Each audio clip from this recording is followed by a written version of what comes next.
Speak آج کا بیان ہے چیئرمین تحریک انصاف کا، جیل سے صحافیوں سے غیر رسمی گفتگو کی ہے، اعزاز سید صاحب نے بھی رپورٹ کیا ہے. وہ کہہ رہے ہیں ڈونلڈ لو نے یہ ساری کنسپریسی ہیچ کی اور باجوہ صاحب کو انہوں نے اپنی اس پلان کا حصہ بنایا، تو میں یہ سب کچھ دوبارہ سے بتاؤں گا عوام کو، عدالت میں لے کے آؤں گا ان کو.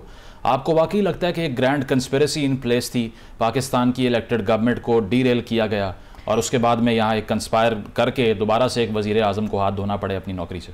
دیکھیں، جب کوئی بند گلی میں ہوتا ہے اور جو پولیٹیشین ہوتا ہے تو اس کو نیریٹو کرافٹ کرنا ہوتا ہے، and we must give it to him and to whoever is informing him and arranging this کہ پولیٹیکل نیریٹو کرافٹنگ کا جو اسکل ہے وہ میرا خیال ہے کہ اور لوگوں کو سیکھنا چاہیے ان سے، ان کے پاس نہیں ہے.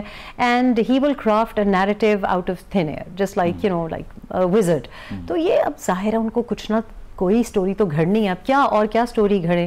وہ تو ہم پچھلے دنوں سن رہے تھے کہ ڈونلڈ لو صاحب کو ادھر لیگل نوٹس بھی جائے گا اور ان کو سو بھی کریں گے اس بات میں.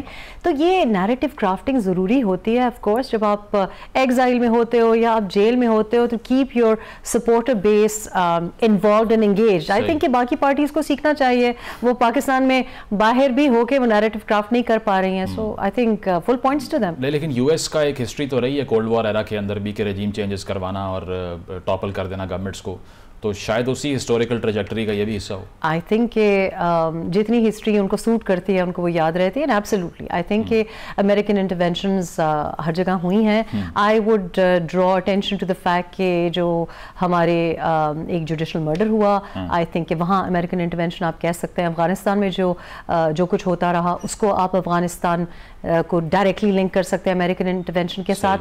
ایون جو باقی لوگ، I don't want to be opening another can of worms here, لیکن باقی جو برطرفیاں ہوئی ہیں اس میں آپ سمجھ سکتے ہیں کہ بیرون ملک کا ایجنڈا ہو سکتا ہے اور وہ ٹریس بھی کیا جا سکتا ہے کہ لیکن اس میں ووٹ آف نو کانفیڈنس کو، مطلب ایک طرف سے آپ ڈیموکریسی کر رہے ہیں، پارلیمنٹ میں آپ آتے نہیں ہیں، پارلیمنٹ کی آپ رسپیکٹ نہیں کرتے.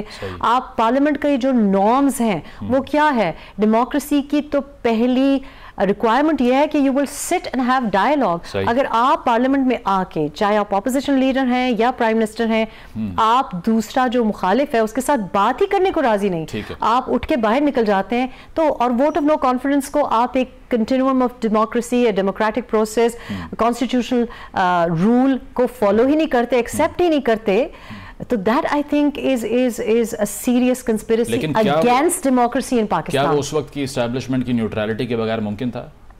آئی تھنک جی کہ اس وقت کی جو نیوٹرلٹی یا سو کال نیوٹرلٹی تھی وہ تو بعد میں جا کے ہم نے دیکھ ہی لی، کیونکہ ابھی بھی آئی تھنک کہ لوگ یہ سمجھ رہے ہیں کہ دیر ور ایسے عناصر تو تھے جو کہ جس کی وجہ سے یہ خواہش کہ انٹرنلی ایک کو ہو، ملٹری میں کو ہو. 9th میں کیا تھا؟ This is just a continuity. So I think کہ ووٹ آف نو کانفیڈنس میرے تو اپنے آنکھوں کے سامنے ہوا. I can say very independently کہ ایکچولی جو دوڑیں لگ رہی تھیں it was a very very political exercise and they were left to do it on their own. And آج اگر جو آپ کو splits نظر آ رہی ہیں، یہ جو آپ کو posturing PPP versus PMLN نظر آ رہی ہے، وہ اسی وجہ سے ہے because people were working very hard and they delivered the vote of no confidence. I don't think that the establishment was